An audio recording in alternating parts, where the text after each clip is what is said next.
Hello, and welcome to The Art of Flipping. Today we have 26 CDs that I purchased during 2 visits to a thrift store, and the listing prices should total approximately $307. One of these CDs is worth $20, and another one of these CDs I'm going to put listed $80, and it consistently is listed and sells for between $50 and $100. There's also a sequel to that CD that is worth around $50. So let's go through it.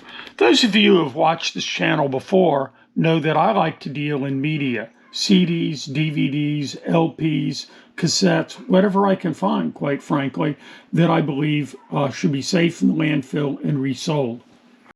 Those of you who have watched this channel before know that I say look out for the weird stuff, or the money's in the weird stuff. It's not in the ordinary household names. That's true of CDs, that's true of DVDs for the most part. It's a good general rule, and obviously there are exceptions. So, Pat Benatar, who is very big during the late 70s and through the 80s, 8/15/80. A live CD, once I clean it up, $14. 2-pack, another huge name. This is a best of 2 CD collection. I bought it to listen to and possibly keep, but if not, I'll list it for $6. Then there's New Order, Substance. This is a $12 double CD set in really nice condition.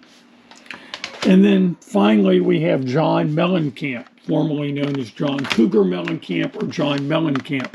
I got these CDs probably just to lot them up with other John Mellencamps, and then I discovered that they were HD CDs, which are often worth considerably more. These weren't. These 2 CDs in really high-end condition, $12.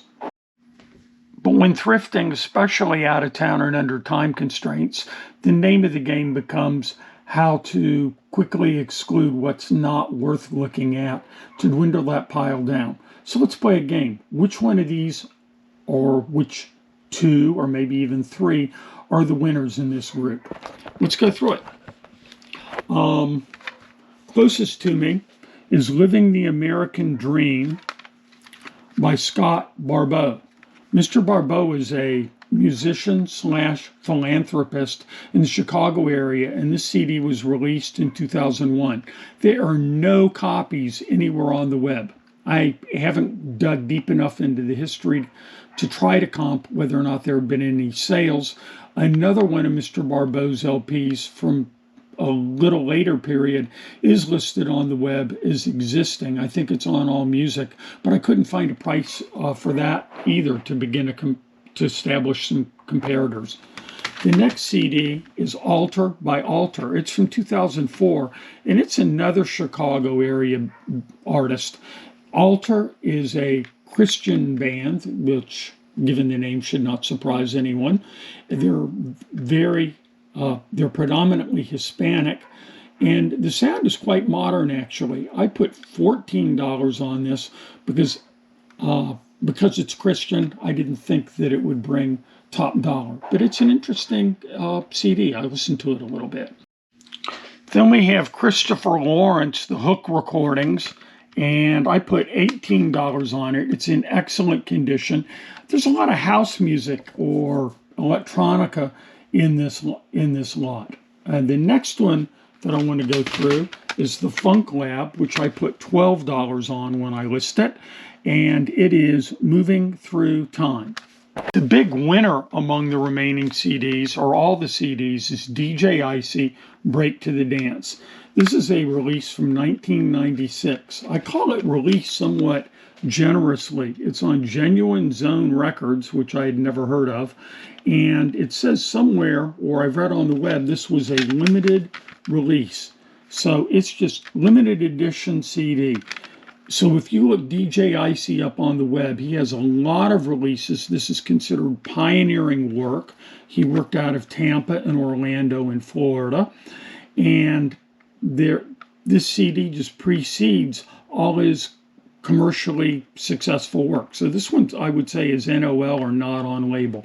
I put $80 on it. I've seen as high as 125 sealed, 100 like new, 80 in the condition very similar to this, and the lowest I've seen is 50. So I think 80 is a reasonable asking price to get started. Another winner is Hard Kiss, Delusions of Grandeur. It's a double CD set, and I'm going to list it for $20. Then there's Jigsaw by the Sabrinas, and I had never heard of them either. $12. And another $12 CD, Il Sauce, and this one is After the Breakdown.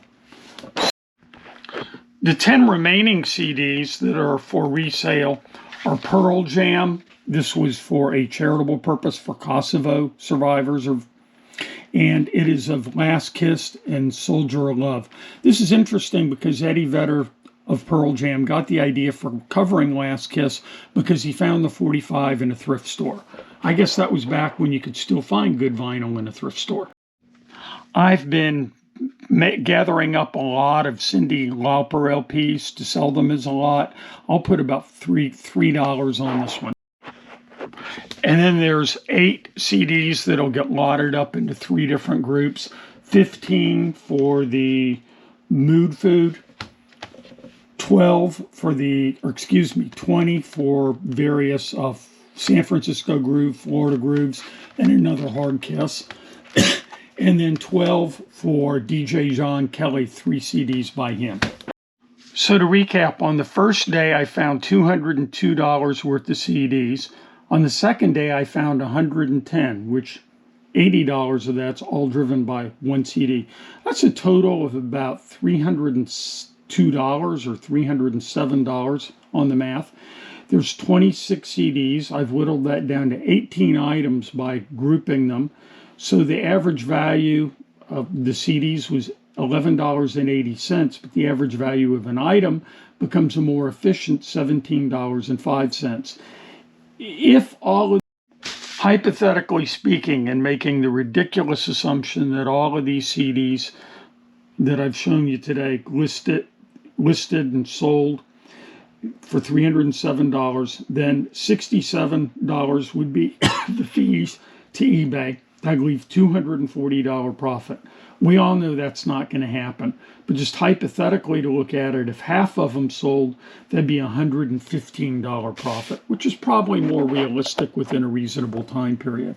But CDs don't deteriorate, and once the listing's up on Discogs or eBay or PopPsych or wherever I choose to put them, they can sit for a while. They can sit as long tail items, and we will see what happens.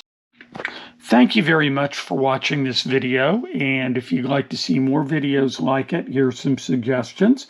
Remember, look for the outliers. Happy hunting out there.